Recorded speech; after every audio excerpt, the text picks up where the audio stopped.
အားလုံးပဲမင်္ဂလာပါဗျာဒီခုကျွန်တော်ခုပြောတဲ့မှတ်လေးဒီမှတ်လေးကိုပြန်ပေးခြင်းလို့ပါဘာလို့လဲဆိုတော့သူပြောထားတာလည်းငွေရှိနေလို့ပြောနေရတာလို့ပြောထားတာဒါမှန်ပါတယ်ငွေရှိမှပို့ပြီးတော့ပြောစရာကောင်းမယ်ကိုလှုပ်ချင်တဲ့ဟာတွေအားလုံးကငွေနဲ့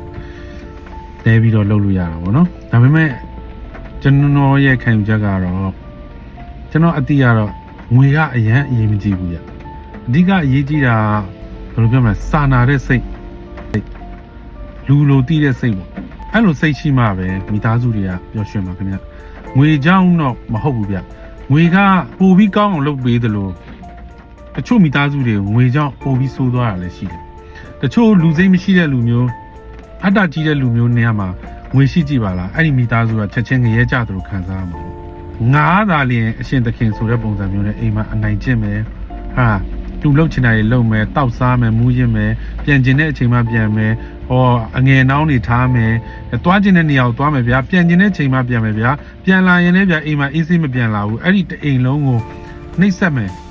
ဟာလာညအိတကောင်မှပြန်လာမယ်အိမ်ကိုနိုးမယ်ဟာလာသမင်းတွေခူးကိုင်းမယ်ပေါ့ရင်ငန်းတွေပြောပြီးပြဿနာရှာမယ်ရိုက်မယ်နှက်မယ်ကလေးတွေကိုဟာလာစားမင်းတို့စားမကြက်ဘူးလားဘာညာကွိကွာဆိုပြီးစားတွေနေထိုင်နေဟိုဟာတွေလှုပ်ခိုင်းဒါအိလှုပ်ခိုင်း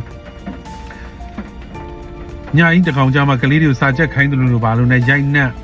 သူ့ရဲ့အာတာပြေဖို့အတွက်သူ့ရဲ့ဒေါသကိုစွာဖို့အတွက်အဲ့ဒီပတ်စံတွေကကြံတဲ့လူတွေဒုက္ခရောက်အောင်လုပ်ပေးလိုက်တာအားကြောင့်မို့ကျွန်တော်ကတော့ပြောပြချင်တာကပတ်စံထက်အရေးကြီးတာကိုကျင့်တရားရယ်ကိုချင်းစာခြင်းနဲ့စိတ်ရယ်ကိုချင်းစာတရားလေးရှိမှဒီမိသားစုကပျော်ရွှင်မှာဘာဖြစ်လို့လဲအော်ငါမိသားစုငါပြောသလိုသူတို့လည်းပြောရမယ်ငါစိတ်ချမ်းသာသလိုငါမိသားစုလည်းစိတ်ချမ်းသာအောင်ထားမယ်သူတို့လည်းလူပဲအဲ့လိုလေးစိတ်ရှိမှချစ်တတ်မှပြောရမှာပါ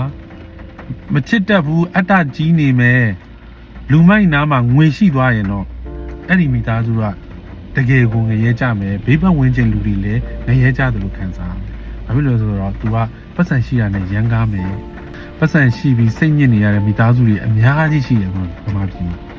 ပတ်စံချမ်းသာပြီးတော့မျက်ရည်နဲ့မျက်ခွက်နေ့တိုင်းဖြစ်နေရတဲ့မိသားစုတွေအများကြီးပါအားကြောင့်မို့ပတ်စံအဓိကမဟုတ်ပါဘူးပတ်စံကိုအဓိကမထားပါနဲ့ကိုယ်တိုင်မိသားစုချစ်တဲ့စိတ်ထားပါကိုချင်းစာတရားထားပါအဲ့ဒါဆိုလို့ရှိရင်ပတ်စံအများကြီးရှိစရာမလိုပါဘူးအရင်ကစိတ်ချမ်းသာရမယ်ပျော်ပျော်ရွှင်နေရမယ်ခင်ဗျအားလေးလာပြောပြတာပါကျေးဇူးတင်ပါတယ်ခင်ဗျဟုတ်လား